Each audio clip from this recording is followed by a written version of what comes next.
Vamos a poner en marcha todo y vamos a seguir con nuestra serie que estamos tocando los domingos acerca de Cristo Jesús y su obra completa. Diga conmigo, consumado es. Amén. La obra de Cristo fue completada, fue consumada. Y por eso usted y yo hoy estamos en este lugar disfrutando de la bondad de Dios, disfrutando de la gracia de Dios, disfrutando del favor inmerecido de Dios. Amén. Y dentro de esta serie estamos viendo algunas cosas y en el día de hoy, bajo la guianza del Espíritu, vamos a ver un poquito más acerca de la supremacía de Cristo o de Cristo nuestro todo, como usted quiera verlo. Y dentro de eso vamos a ver a Cristo en toda la Biblia. Vamos a ver a Cristo en el Antiguo Testamento y obviamente no hace falta decir que vemos a Cristo revelado en el Nuevo Testamento. No es necesario explicar eso porque usted puede ver a Cristo revelado en el Nuevo Testamento, pero muchas veces lo que no se ha entendido es que todo lo que vemos en el Antiguo Testamento, muchas de las cosas que Dios estableció en el Antiguo Testamento fueron apuntando a Jesús, apuntando a Cristo Jesús. Es decir, el cumplimiento de muchas de las cosas que se profetizaron en el Antiguo Testamento era Jesús. Y cuando Jesús vino, y cuando Jesús apareció, y cuando Jesús ejerció su ministerio y Jesús fue entregado, fue crucificado, fue sepultado y resucitado, en todo ese proceso muchas de las cosas del Antiguo Testamento estaban señalando esa parte de la historia de la humanidad en la que todo iba a cambiar, porque obviamente con Cristo Jesús cambió absolutamente todo. Amén. De hecho, en la parte en la que nosotros vivimos, podemos ver en el calendario que es un antes de Cristo y un después de Cristo, ¿no? Entonces, muchas cosas cambiaron cuando Jesús apareció. Así que quiero que me acompañe a Efesios capítulo 1. Efesios capítulo 1. Vamos a seguir viendo algunos versos aquí para poder ver la supremacía de Cristo. Es decir, cuando hablamos de la supremacía de Cristo, estamos hablando de Cristo por encima de todo y de todos. ¿Está conmigo? Cristo por encima de todo y de todos. Y todavía hoy necesitamos seguir levantando a Jesús, a Cristo Jesús, por encima de todo y de todos. Escúcheme bien, gracias a Dios por denominaciones, gracias a Dios por... se suele usar una expresión para identificar a las iglesias muy grandes que se les llama mega iglesias. Gracias a Dios por las mega iglesias, gracias a Dios por hombres y mujeres que están siendo usados por Dios, están siendo usadas por Dios para predicar a Jesús, para llevar a la gente a Jesús. Gracias a Dios por ellos. Pero escúcheme bien, nadie, nada, jamás estará por encima de Cristo Jesús. Aquellos que usted puede ver que llenan estadios, aquellos que usted puede ver que Dios los utiliza y hay sanidades y hay milagros, el mérito nunca está en nosotros, porque Pablo dice, este poder y este misterio ha sido depositado en vasijas de barro. No hay mérito en nosotros, el mérito es de Dios.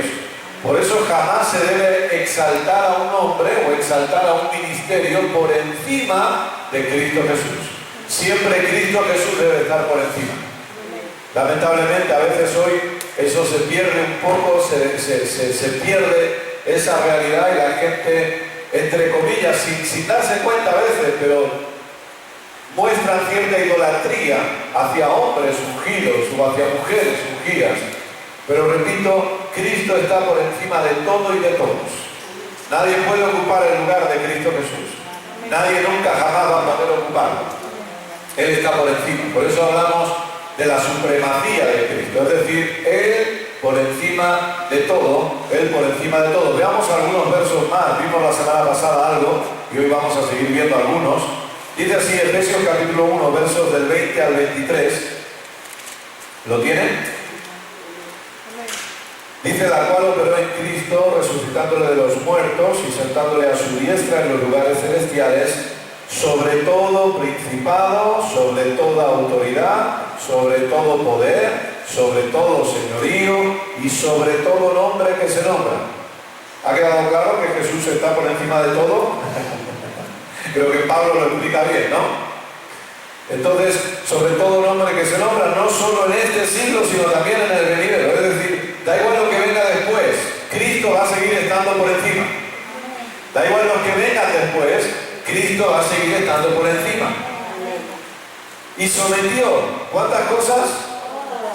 Todas las cosas bajo sus pies, y lo dio por cabeza sobre todas las cosas a la iglesia. Es decir, la iglesia, por causa de ser el cuerpo de Cristo, estamos también por encima de todas las cosas en el sentido de autoridad.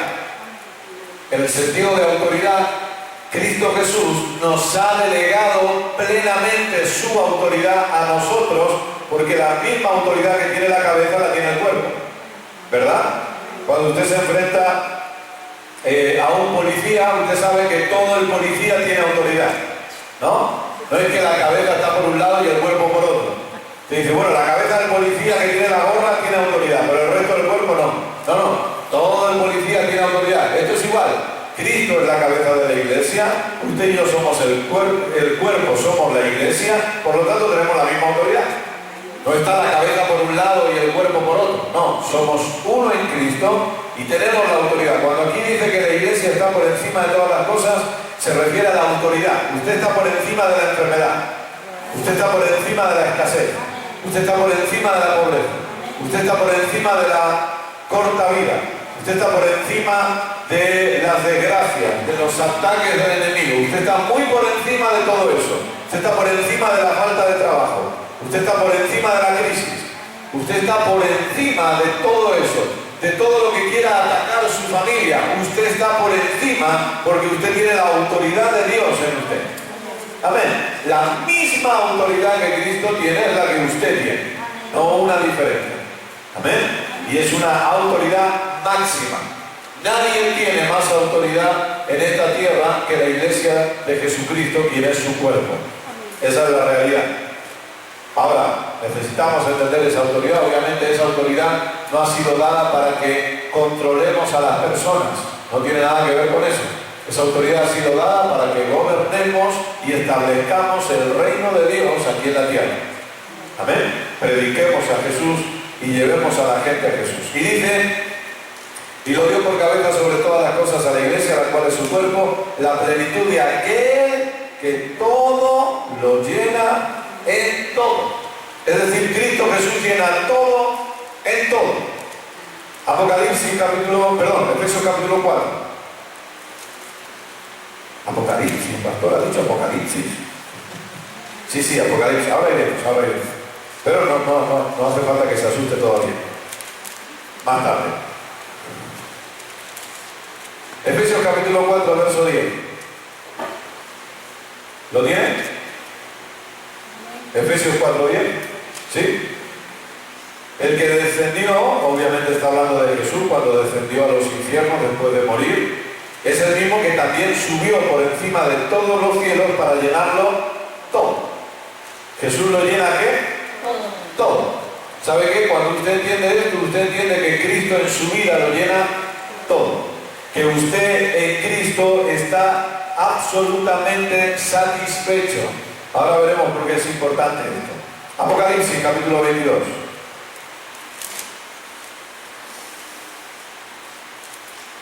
Versos 12 y 13.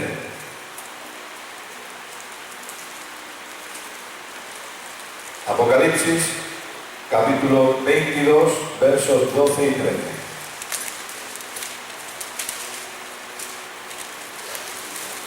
¿Lo tiene? Está al final de la Biblia. Si pone concordancia es que se ha pasado.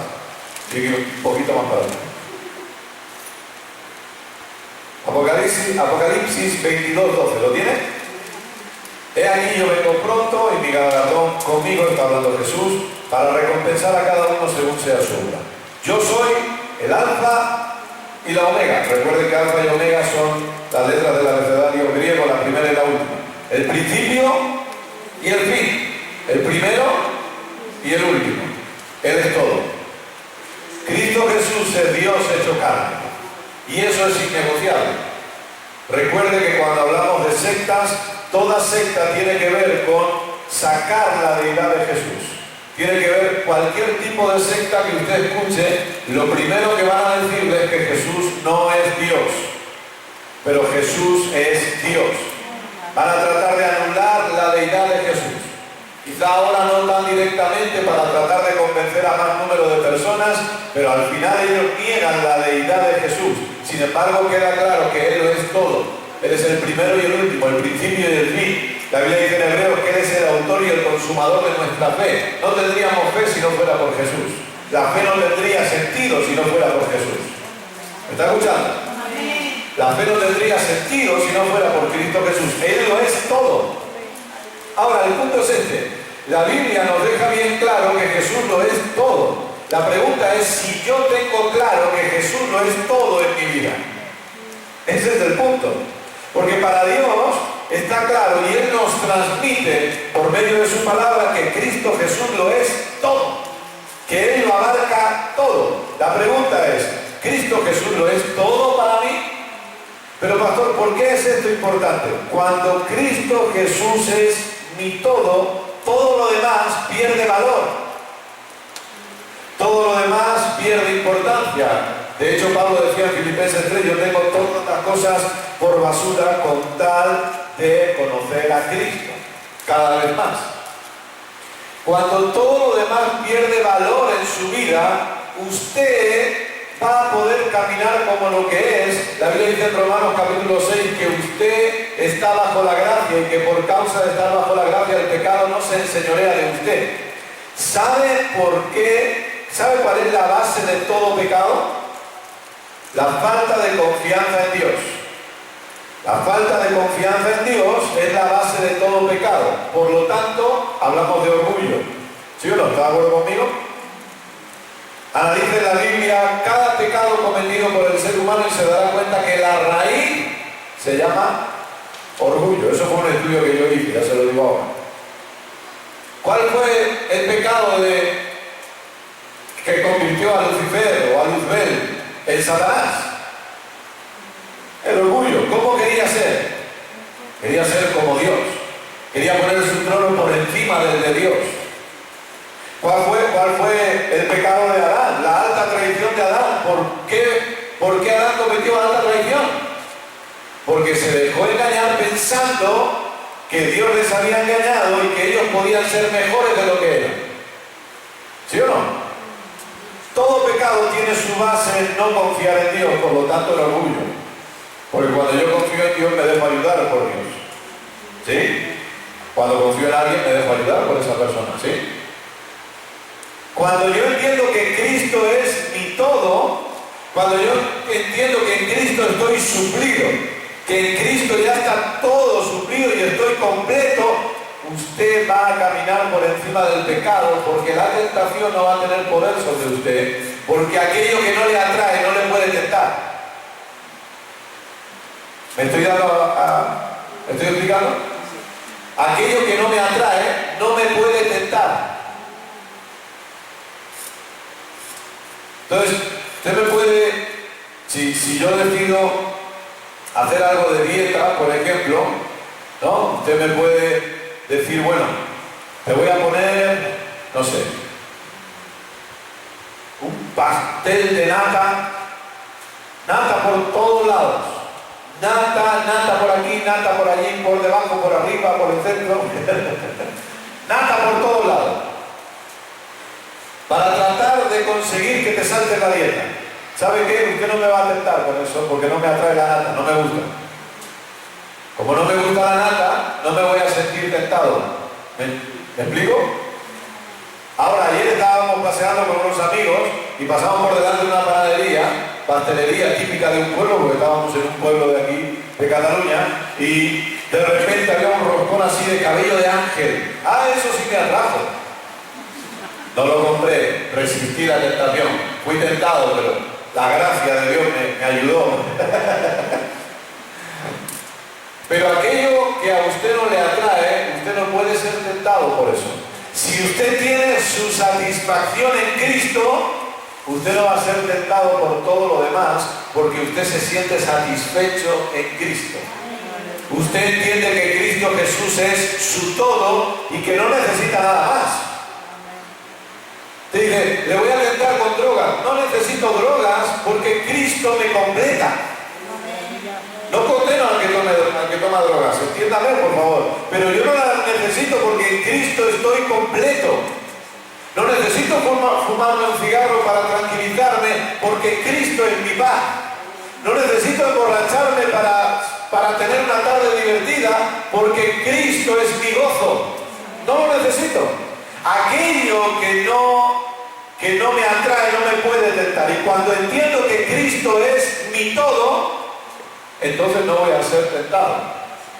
O la tentación puede venir, mejor dicho, y yo no me voy a dejar tentar porque estoy completo, estoy satisfecho. Diga conmigo, estoy satisfecho. Diga conmigo, Cristo me satisface. Gloria a Dios. Porque vemos gente, familias que se desintegran por causa del adulterio, porque no han entendido que Cristo les satisface, que Cristo es su todo, que Cristo les completa, y cuando su mirada es apartada de Cristo es cuando entonces la tentación gana fuerza, porque aquello que les completaba, aquello que les satisfacía de verdad, ya no está.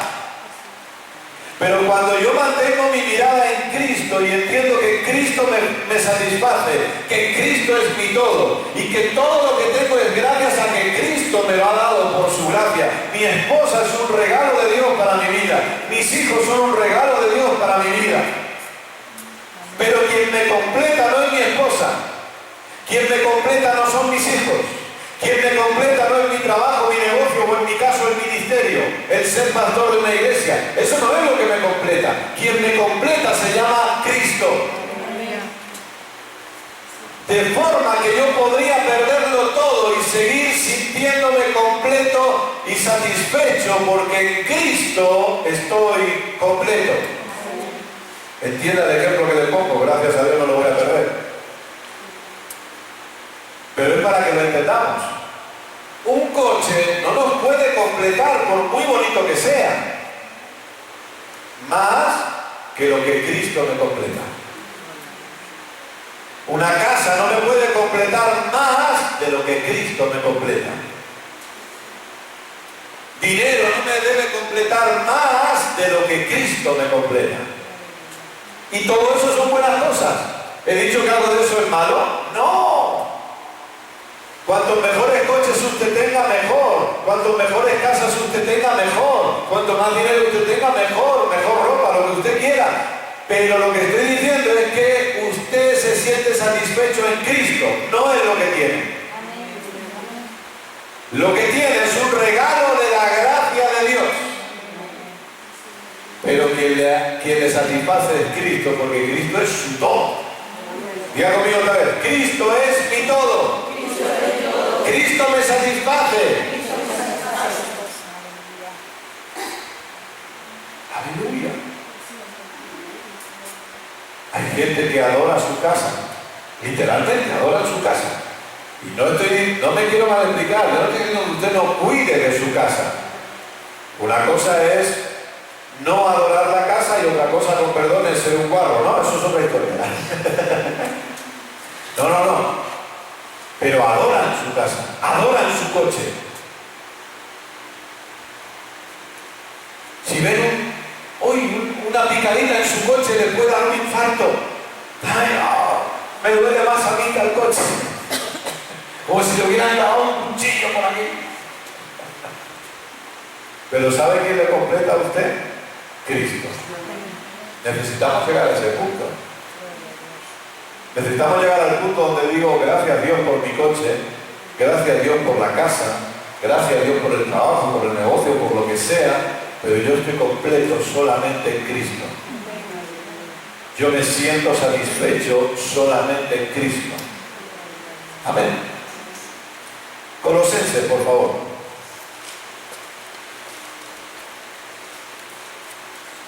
capítulo 1,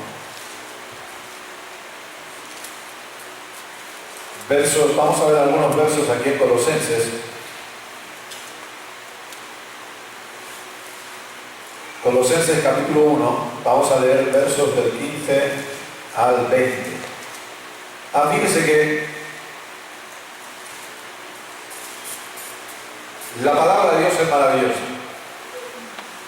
Gracias por su amén. Pero fíjese que no es importante solamente lo que la palabra de Dios nos dice, sino cómo nos lo dice. Si usted analiza todas las cartas de Pablo, que es algo que hemos hablado ya y hemos enseñado, usted va a darse cuenta que la primera parte de todas las cartas de Pablo nos habla de quiénes somos en Cristo, qué tenemos en Cristo, qué podemos en Cristo. Es decir, la primera parte de cada carta de Pablo nos habla de lo que Dios ha hecho por nosotros. Y la segunda parte de cada carta de Pablo nos dice cómo debemos caminar por causa de lo que Dios ha hecho. Es decir, lo que no ha entendido la gente es que la gente, el legalismo, la religiosidad, no ha entendido que Pablo primero enseña lo que Dios ha hecho por nosotros y que luego nuestra vida es una consecuencia de entender lo que Dios ha hecho por nosotros. Y el legalismo trata de obligarnos a vivir de cierta manera. El legalismo trata de forzarnos a vivir de cierta manera, a tener cierta conducta cristiana o cierta conducta evangélica. Entonces el legalismo nos dice, no, es que si eres cristiano tienes que hacer así, tienes que hacer aquello, tienes que dejar esto, tienes que dejar lo otro. No, pero Dios no nos enseña así. Dios nos dice, esto es lo que tú eres, y cuando entiendes lo que tú eres, va a ser fácil que tú camines como lo que eres. Pero se nos dice, tienen que vivir en santidad, tienen que ser más santos, no caminen como el mundo camina, y nos gritan desde el púlpito. Y si tuvieran látigo, nos darían con los látigos. No caminen como... No, pero Pablo no enseña así. Y aquí en Colosenses usted lo puede ver también. Capítulos 1 y 2, usted va a ver que Pablo revela lo que Dios ha hecho por el ser humano. ¿Quiénes somos en Cristo? ¿Qué ha hecho Dios por nosotros? Y luego, capítulos 3 y 4, Pablo dice, ahora ustedes pueden vivir así. Pero no es que tienen que esforzarse para vivir así. Es que ustedes tienen que dejar salir la naturaleza que ya tienen, nada más. Simplemente. Pero para que yo camine en la naturaleza que tengo, se me tiene que revelar la naturaleza que tengo, porque si no, ¿cómo lo voy a hacer? ¿Sí? Entonces, nos encontramos en Colosenses. Le explico un poquito. La carta a los Colosenses fue escrita en el año 60, aproximadamente después de Cristo. Y la ciudad de Colosas era un centro comercial de aquella época. Es decir, era una ciudad donde había mucho comercio, había mucho tráfico de productos, por lo tanto era una ciudad en auge, en crecimiento, y estaba un grupo de cristianos, obviamente que es a los que Pablo se dirige en la carta, que se les había predicado el Evangelio, habían sido transformados por causa del Evangelio, porque el Evangelio siempre transforma. Cristo siempre transforma. Ayer, como les decía, pasamos el día con estos amigos. Él es un ministro de la palabra y él me decía, ¿en qué se ha podido fallar en España cuando ha habido tanta gente que ha trabajado tanto, pero todavía no vemos cómo el Evangelio ha provocado una verdadera transformación en la gente? Porque estábamos de acuerdo los dos en que el Evangelio transforma, en que el Evangelio cambia, ¿sí o no? El Evangelio es que poder de Dios para salvación a todo aquel que cree, ¿sí o no? Entonces, obviamente, a mí lo que me surge es una pregunta, y yo se la hice a él. La pregunta es, ¿hemos predicado el Evangelio? Y él me decía, bueno, a lo mejor no lo hemos predicado bien del todo. Bueno, según Pablo, cuando tratamos de pervertir el Evangelio, ya no es Evangelio. Y si el Evangelio es lo que transforma, pero lo que yo estoy predicando no es Evangelio, lo normal que es que no haya transformación, ¿sí o no? Lo que necesitamos es que el Evangelio sea predicado. Bueno, el Evangelio fue predicado en Colosas y gente fue transformada por el Evangelio, porque Cristo transforma. Hola. Cristo transforma. Algo ha pasado aquí. Ah, el libro ese es, ¿no? Ok, thank you. Cristo transforma. Cristo cambia las vidas. Pero, de repente, como ocurría en Gálatas, sobre todo porque en Gálatas es muy duro el asunto. ¿Qué fuerte? ¿Esto lo hago? Sí, no sé. ¿Qué tienes, Hola. Hola. Hola. Hola. Es igual. ¿Me oyen bien? Sí, sí. 1, 2, 3. Entonces, ahora, he vuelto. Gracias. Entonces, en Colosas se levantan un grupo de maestros, un grupo de predicadores, falsos maestros, que ¿qué es lo que hacían? Una vez más, trataban de rebajar a Cristo Jesús. Trataban de decir, Cristo Jesús no es suficiente, hay que añadirle algo, hay que hacer algunas cositas más, hay que inventar algo, hay que hacer algunas cosas más. Entonces los colosenses estaban otra vez corriendo el peligro de ser engañados, como pasaba con Gálatas, de que les decían, está bien lo de Cristo, pero no es suficiente, hay que añadirle cosas. Cristo no lo completa todo, hay todavía que seguir haciendo algo. Entonces ellos podían correr el riesgo. ¿Y qué es lo que hace Pablo? Pablo escribe una carta en la cual por encima de todo levanta a la persona de Jesús. ¿Por qué? Porque escuche bien, Jesús más nada es igual a todo. Y todo menos Jesús es igual a nada. Entonces, la persona de Cristo Jesús tiene que ser levantada siempre, por encima de todo y por encima de todos.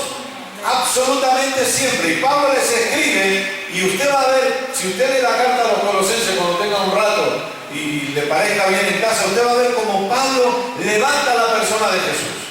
Por encima de todo, les deja bien claro, hey, Cristo es más que suficiente. No necesitan buscarse otros dioses. No necesitan idolatrar otras cosas.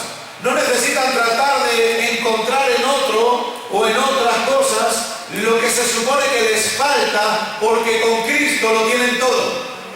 Con Cristo están completos, porque Él lo llena todo. Él lo abarca todo. Fíjese, por ejemplo, capítulo 1 del 15 al 20. Colosenses capítulo 1, versos del 15 al 20. ¿Lo tiene? Dice así. Él es, ¿de quién está hablando? De Cristo Jesús. Él es la imagen del Dios invisible, el primogénito de toda creación. Me he ido otra vez. Porque en Él fueron creadas ¿cuántas cosas? Todas las cosas. Las que hay en los cielos y las que hay en la tierra, visibles e invisibles, sean tronos, sean dominios.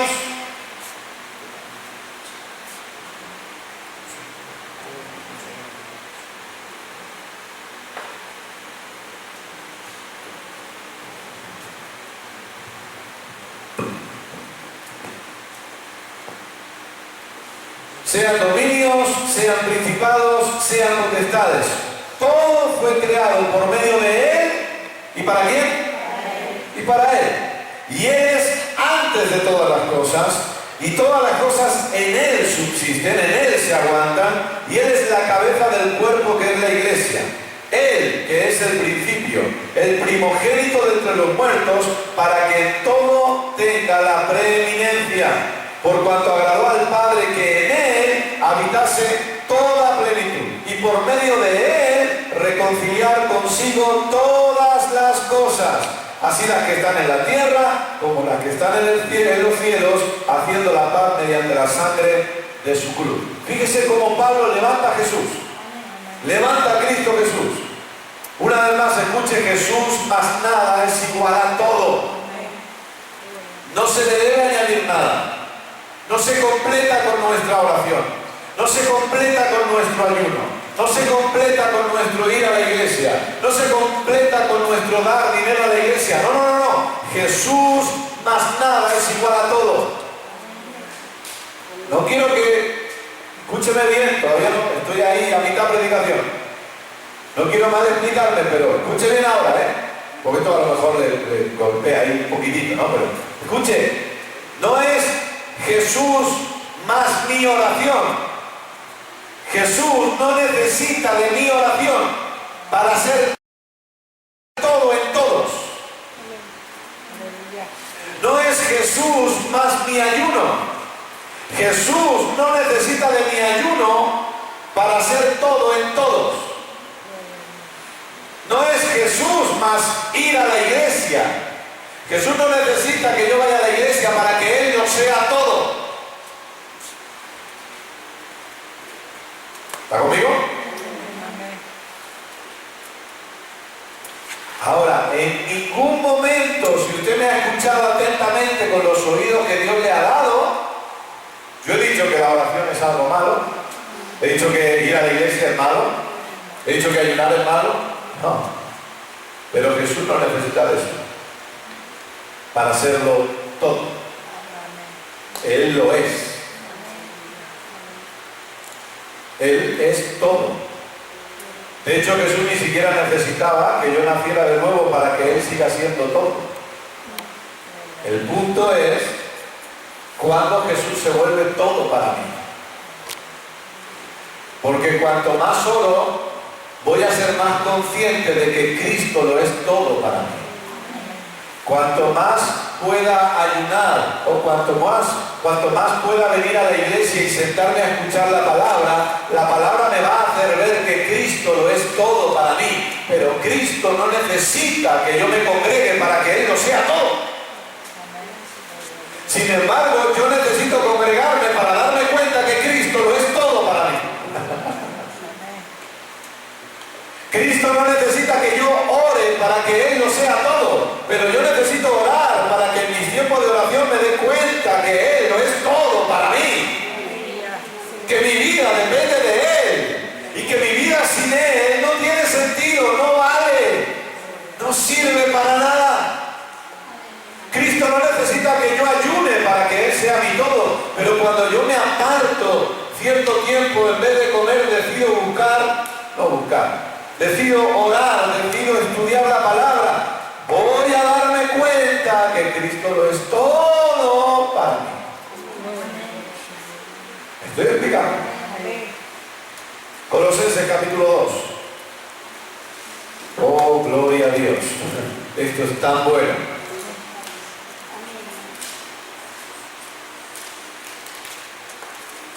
Esto es tan bueno. Colosenses 2, verso 3 y verso 9. ¿Lo tienen? En quien están escondidos todos los tesoros de la sabiduría y del conocimiento. Verso 9. Porque en Él, ¿en quién? En Cristo habita corporalmente toda la plenitud de la deidad. En Cristo está todo y en Cristo habita toda la plenitud de la deidad. Cristo es ¿qué? ¿Es quién? Dios. Diga conmigo, Cristo es Dios. Escucha, ahí no hay discusión. Cristo es Dios, hecho carne en Jesús. Amén. Capítulo 3, verso 11.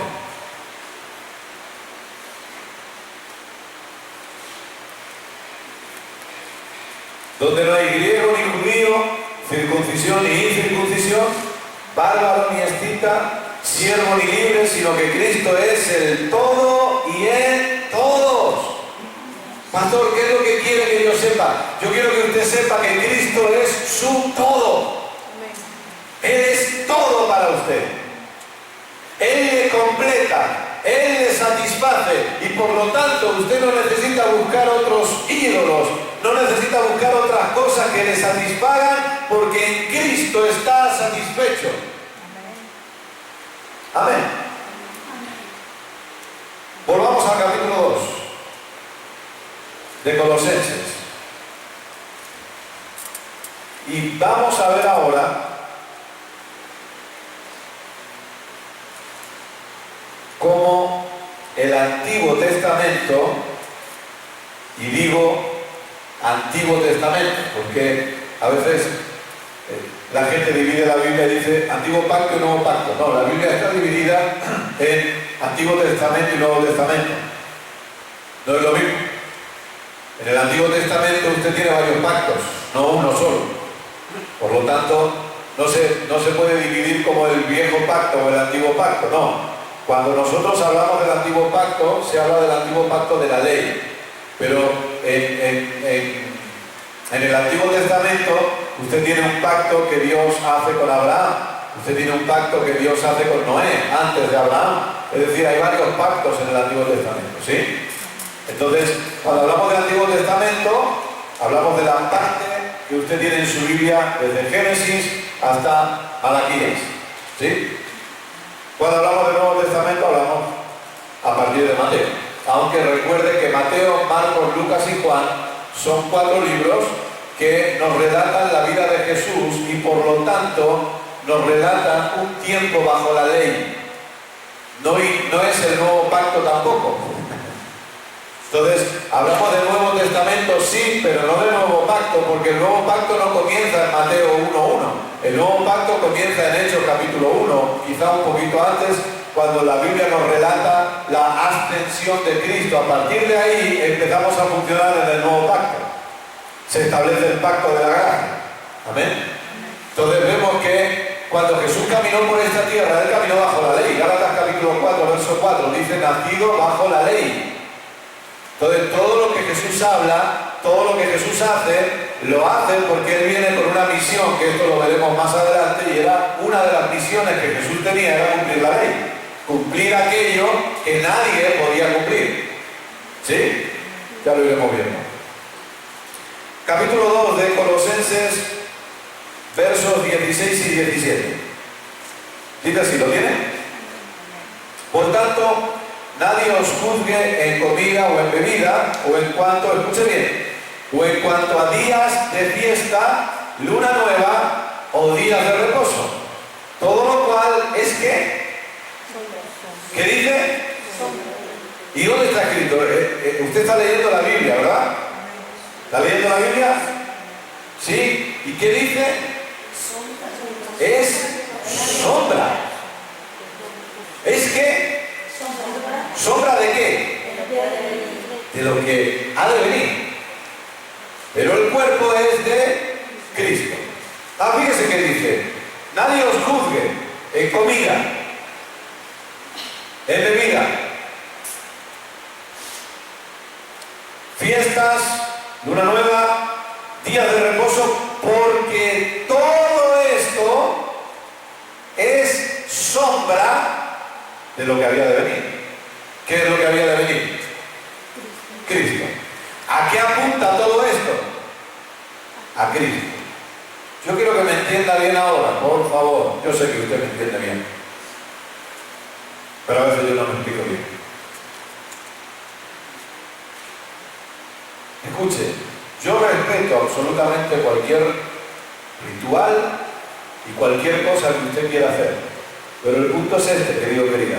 La Biblia nos deja bien claro que todo lo que se hacía antes de que se apareciera Jesús era con el propósito de señalarnos a Jesús. No había otro propósito.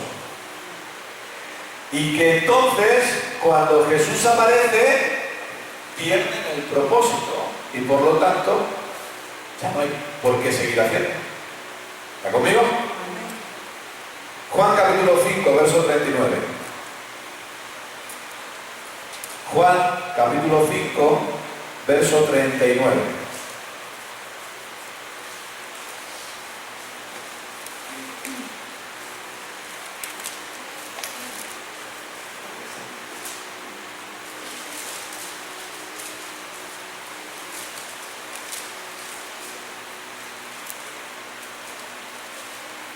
Juan 5:39.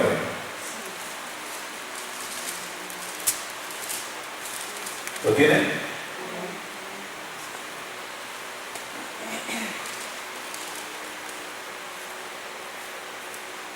Dice así: escudriñad las, ¿qué?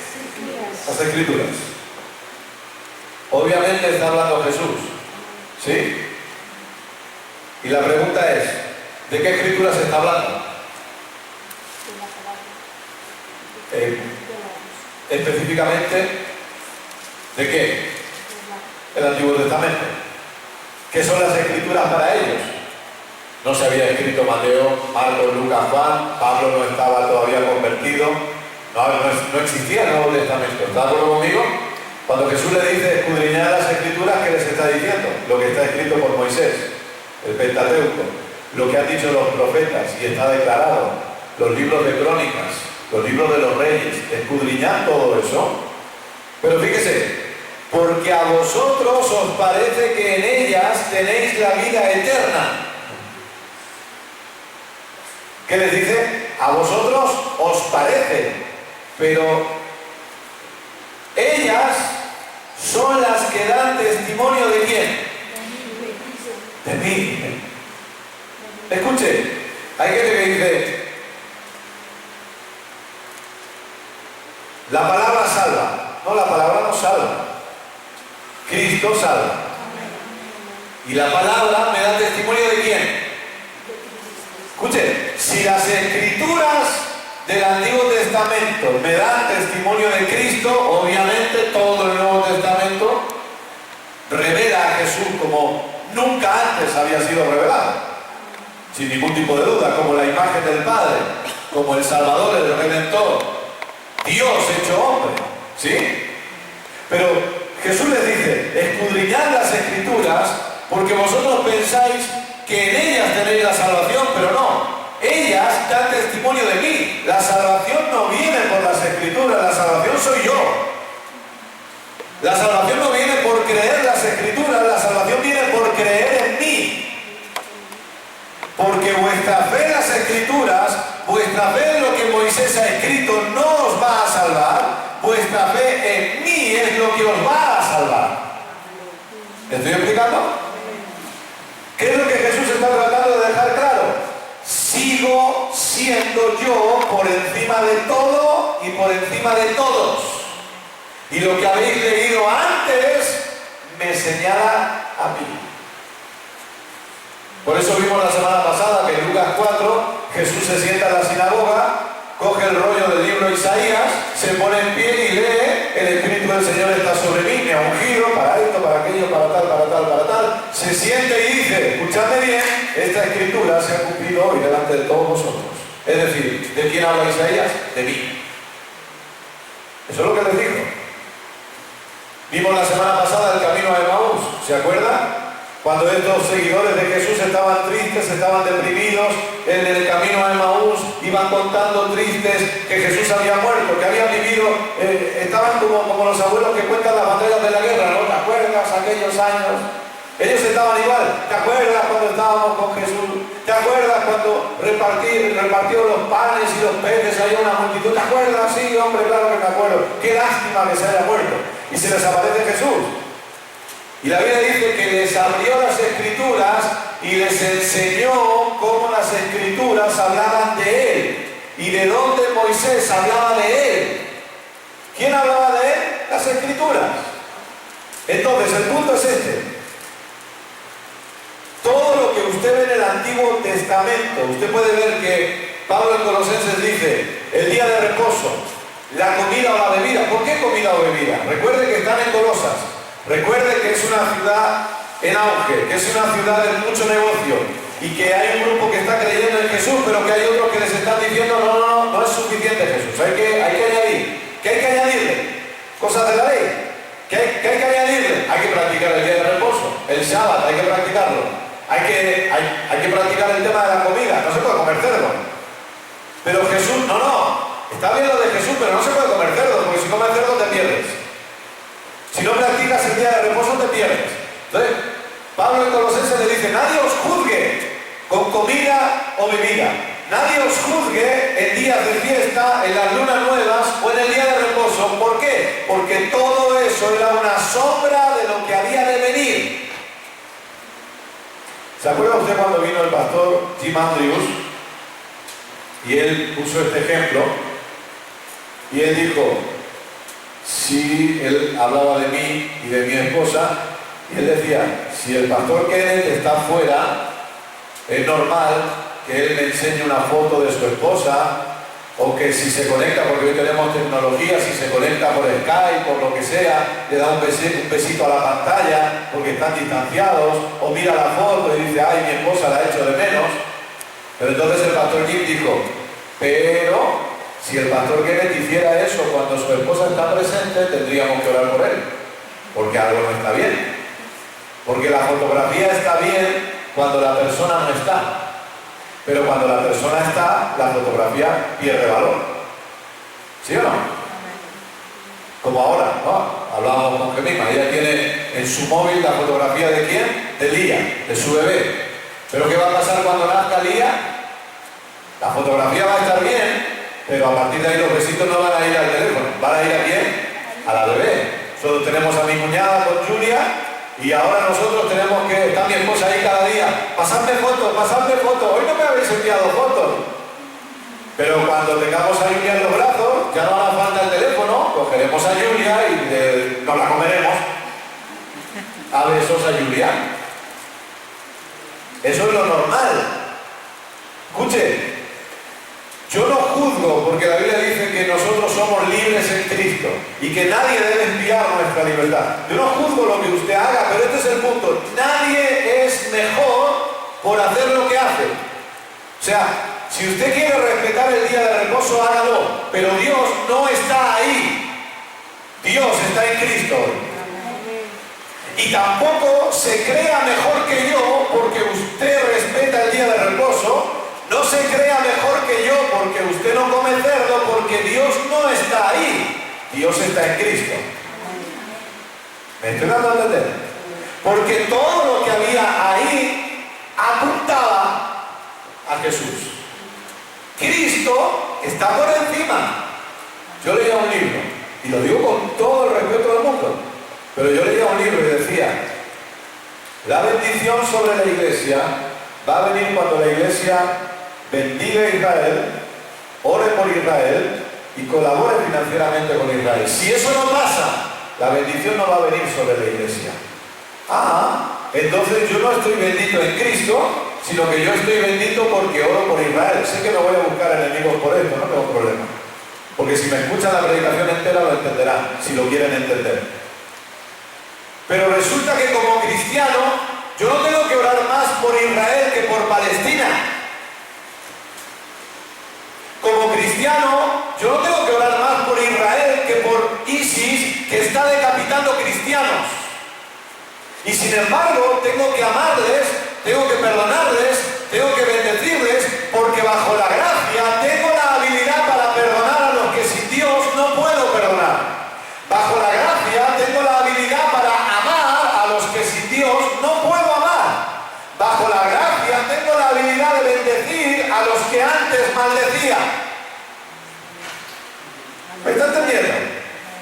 Como cristiano, claro que bendecimos a Israel, pero bendigo a Francia, bendigo a Turquía, bendigo a Portugal y bendigo a quien sea.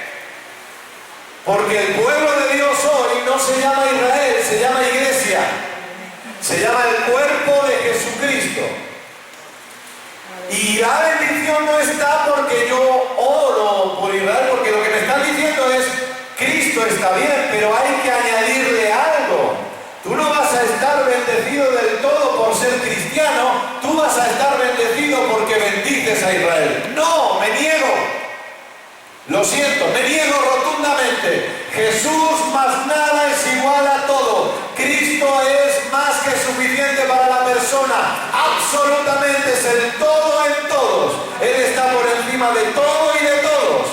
Y nadie es mejor que otros por hacer lo que hace. No estoy enfadado con nadie. Solo con. ¿Me está escuchando? No me rebajen a Cristo a una oración.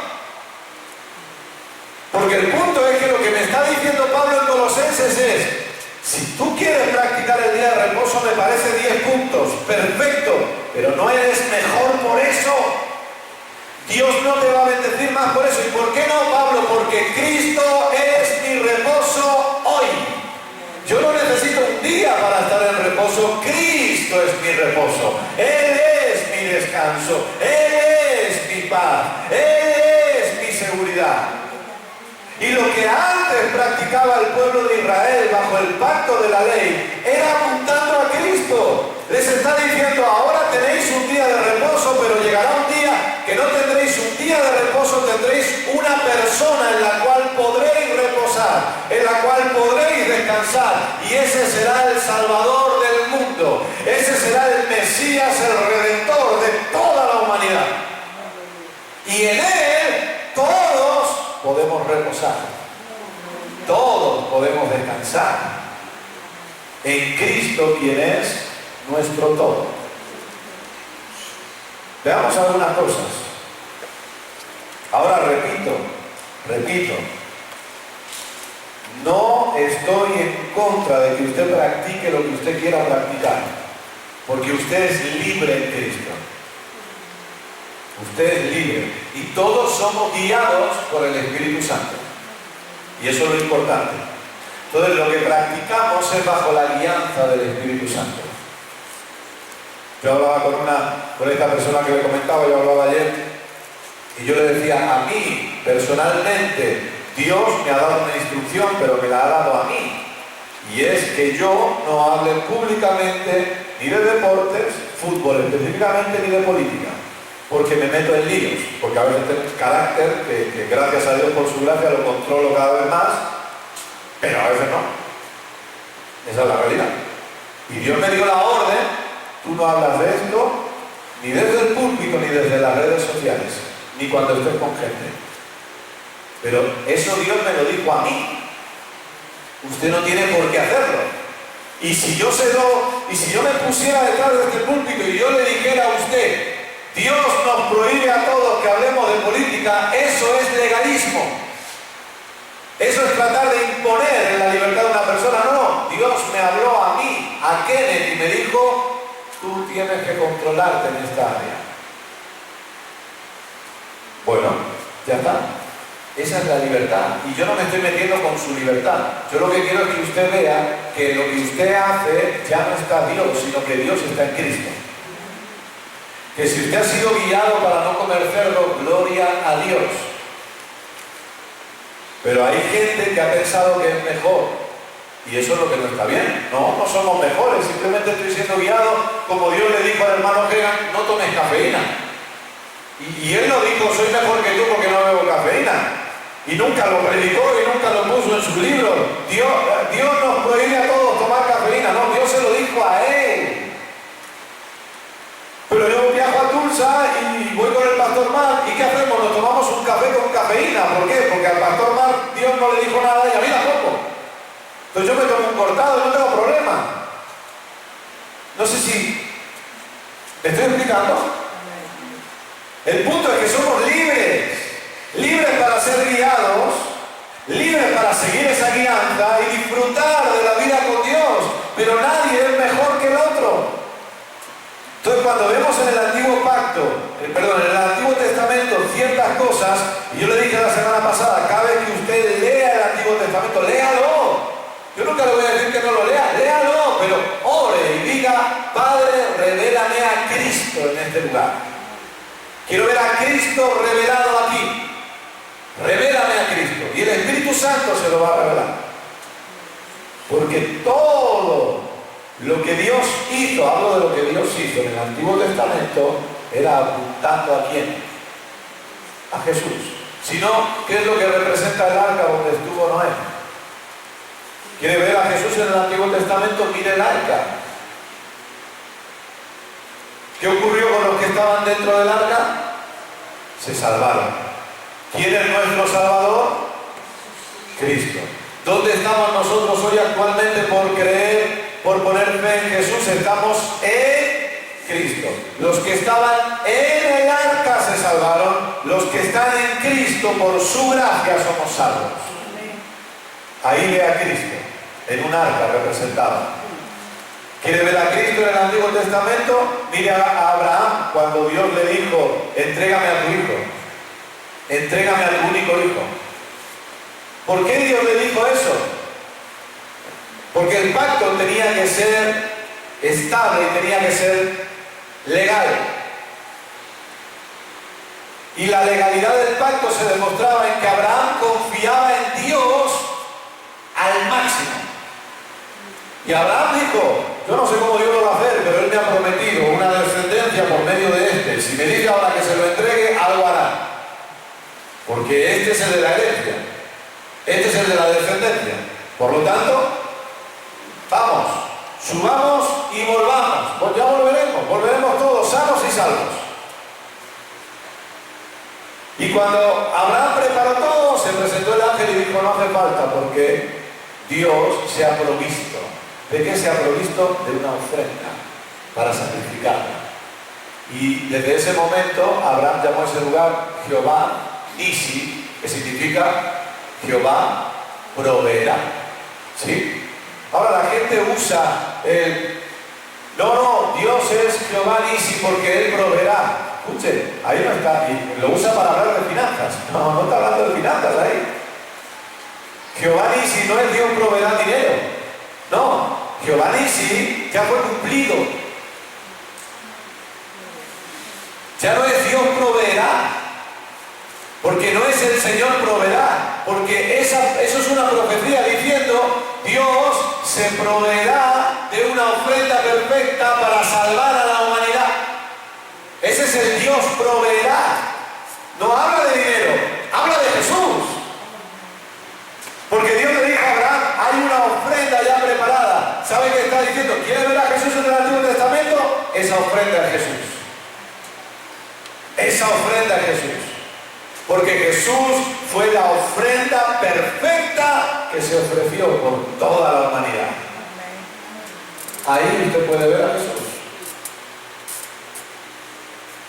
Hay una predicación maravillosa. No sé cuánto llevo predicando, hablando de predicaciones. Ok, ya tengo que ir acabando. Hay una predicación maravillosa del nombre de Dios que partió con el Señor hace ya unos años, Oral Roberts, y él, uno de sus mensajes más conocidos, se llama El Cuarto Hombre. Y él, en El Cuarto Hombre, él hace todo un recorrido por toda la Biblia, hablando de quién es el cuarto hombre. Él está predicando de Jesús, pero para predicar de Jesús, él toma el pasaje de Sadrach, Mesach y Abednego cuando fueron echados al horno de fuego en Daniel. Y usted sabe que ellos son echados al horno de fuego y cuando los están mirando, que dice la Biblia que la potencia del horno la multiplicaron por 7 y de hecho los que echaron en el horno a los 3 amigos de Daniel murieron quemados. Y entonces dice la Biblia que cuando ellos estaban mirando había 3 personas y había un cuarto. ¿Se acuerdan de la historia, verdad? Y estaban hablando entre ellos y dicen, ¿cuántos eran? ¿A cuántos hemos echado ahí? Y me parece que a 3. No seguro que eran 3, yo creo que sí. Pero hay 4. Y uno de ellos tiene un rostro semejante al de los dioses. Entonces Oral Roberts coge ese pasaje para hablar de ese cuarto hombre. Y él empieza a decir, ¿sabe quién es ese cuarto hombre? Y si usted, creo que hay algún vídeo en YouTube subtitulado al castellano, si usted puede verlo, pone Oral Roberts, el cuarto hombre, pues yo no tengo tiempo, pero va a ver cómo él habla por toda la Biblia de quién es ese cuarto hombre. Él empieza a decir, yo lo tengo anotado aquí, pero ya digo, no tengo tiempo, pero él dice en Génesis, él es la simiente de la mujer. Usted quiere ver a Cristo en el Antiguo Testamento, la simiente de la mujer es Cristo. En Génesis capítulo 3, Dios le dice a la mujer, Dios le dice al diablo, perdón, a la serpiente, la simiente de la mujer te va a pisotear la cabeza, te va a destruir. ¿Quién es esa simiente? Cristo es esa simiente. Oral Roberts dice, en Éxodo él es el Cordero Pascual. Escuche, usted no necesita celebrar la Pascua porque Cristo es nuestra Pascua hoy en día. ¿Qué era la Pascua? ¿Se acuerda? Acabo con esto porque sé que se me va la hora. Está el pueblo de Israel en Egipto. ¿Esclavos cuántos años? ¿Cuántos años estuvieron? 400 años esclavos en Egipto. 400 años esclavos. Viene Moisés, quien va a ser el libertador. Y va a Faraón y le dice, deja ir a mi pueblo para que celebre fiesta a su Dios. Y Faraón se encabezona y dice que no. Y ocurren 9 plagas, ¿verdad?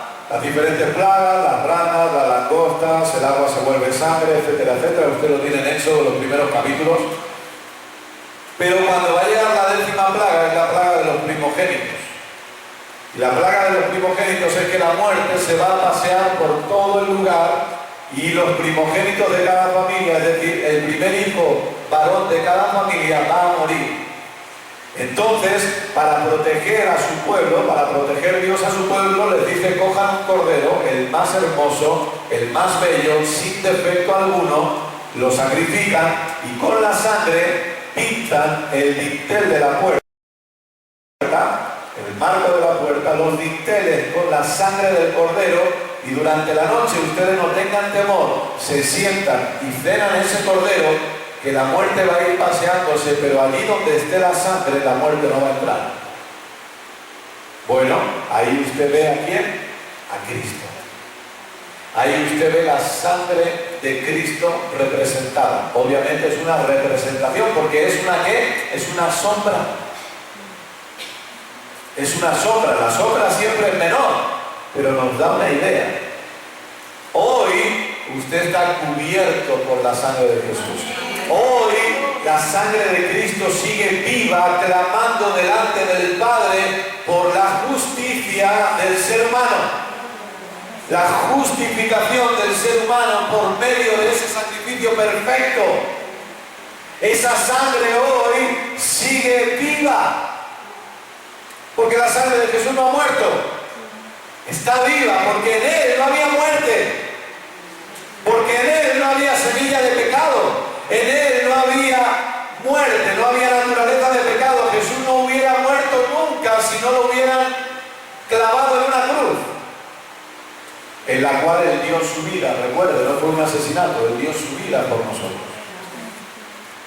Y su sangre sigue viva hoy, clamando por cada uno de nosotros. Ahí usted ve a Jesús.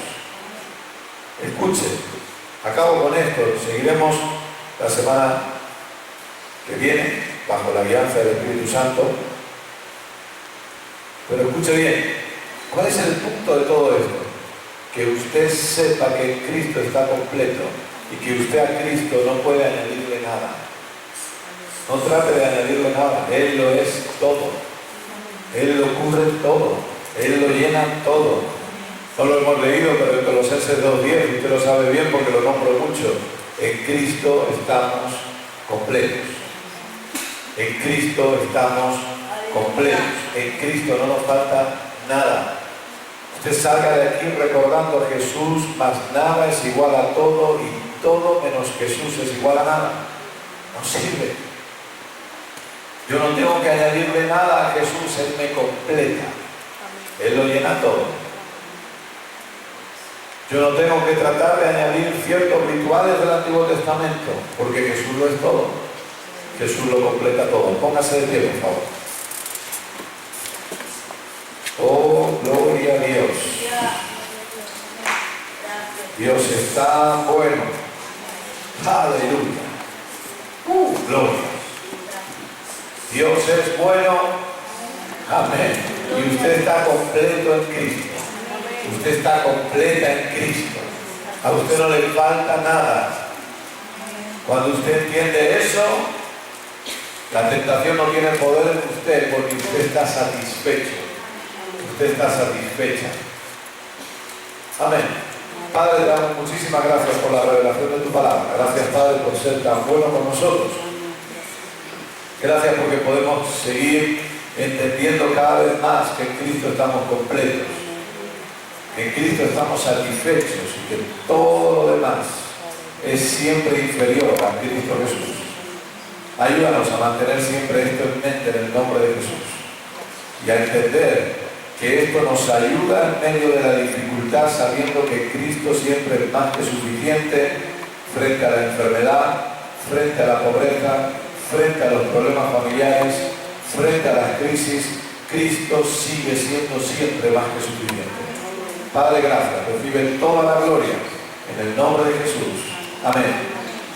Y amén. Gloria a Dios. Amén.